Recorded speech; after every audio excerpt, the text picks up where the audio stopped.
Hai semua, kali ni Cik Nom nak tunjuk kek yang mudah nak dapat bahan-bahan untuk disediakan.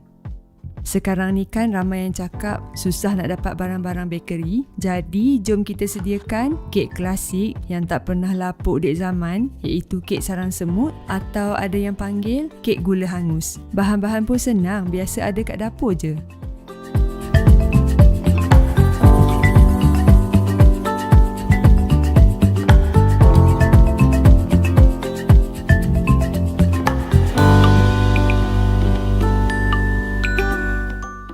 Kita perlu masak dulu gula sampai jadi perang. Satu, supaya dapat warna yang gelap, dan kedua, iaitu paling penting, untuk dapatkan rasa yang berkaramel. Rasa tu yang buatkan kek ni jadi lebih sedap.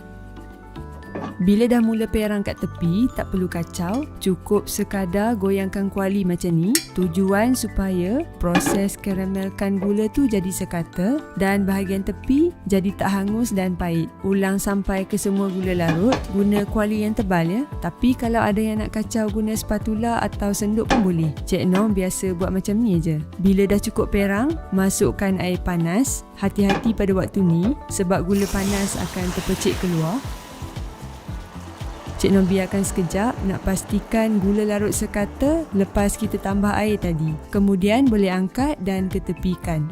Next, panaskan butter atau mentega. Nak ganti dengan margarin pun boleh. Api perlahan. Butter ni tak boleh sikit sangat, nanti kek jadi melekat. Jumlah butter yang Cik Nom masukkan ni dah cukup elok untuk bagi kek moist dan lembut.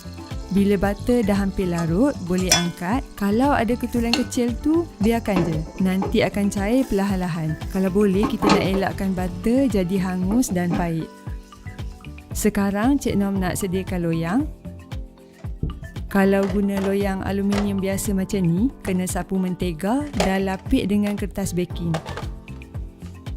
Kertas baking Cik Nom dah habis rupanya. Baru je perasan. Jadi Cik Nom guna loyang non-stick, cuma sapu butter di sekeliling sebelah dalam.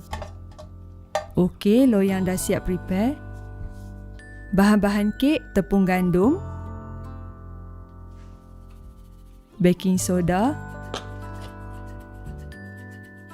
ayakkan sekali. Tak perlu guna baking powder pun ya dalam resepi ni. Ketepikan dulu bahan ayak. Telur, ni saiz B. Kalau saiz A, guna 3 biji dah cukup.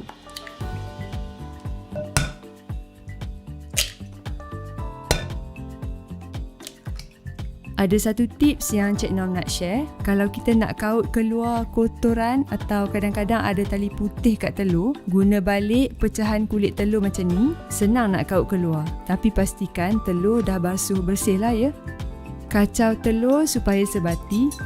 Tak perlu pukul, cuma kacau perlahan je. Bila dah sekata, masukkan susu pekat dan kacau lagi sampai bercampur sebati. Masukkan butter cair dan kacau dengan bahan ayak sedikit demi sedikit.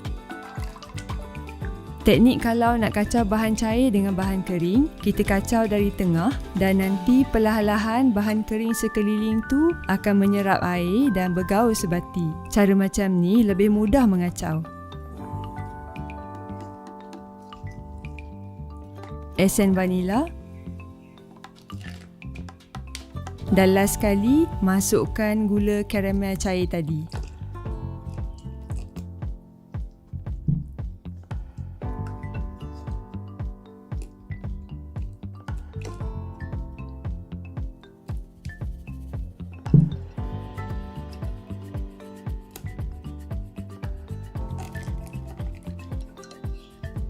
Tapis adunan untuk pastikan adunan halus dan tak berketul. Adunan ni memang cair.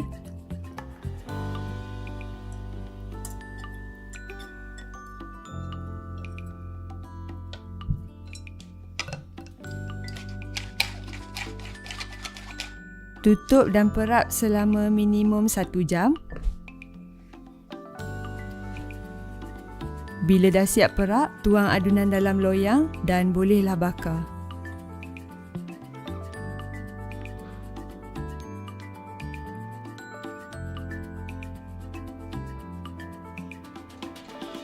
Pada 20 minit yang pertama, Cik Nom bakar guna api oven bawah sahaja. Sebab itulah Cik Nom tinggikan tray ni, nak jarakkan sikit dari rod haba. Cara macam ni akan hasilkan lebih banyak rongga-rongga atau sarang semut yang macam kita nak tu. Lepas 20 minit, Cik Nom tukar api atas dan bawah dan terus bakar sampailah kek masak. Tray pun Cik Nom ubah ke layer yang bawah. Boleh cucuk dengan lidi, kalau bersih kira dah masak.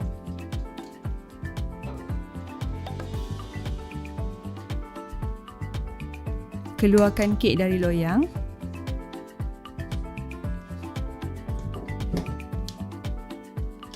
Kalau boleh, tunggu sekejap biar suam-suam sikit. Ni sebab Cik Nom nak terus tunjuk tu yang panas berasap lagi.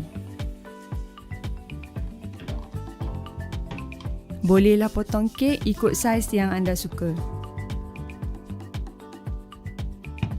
Bahagian atas memang tak berlubang sangat ya. Janganlah bersedih pula nanti kalau tengok bahagian atas tak berlubang. Memang biasa macam tu. Kalau nak tengok lubang-lubang kecil tu, potong melintang. Okey, kek sarang semut dari Cik Nom dah siap. Bolehlah hidang dengan kopi ataupun teh. Kek ni sangat lembut dan wangi. Memang ada sikit je rasa pahit dari karamel, tapi tak keterlaluan dan tak muak bila makan kek macam ni. Sesiapa yang belum pernah cuba tu, silakanlah cuba buat kek sarang semut ni ya. Kek klasik yang tak jemu dimakan zaman berzaman. Sekian dari Cik Nom. Jumpa lagi pada resepi akan datang.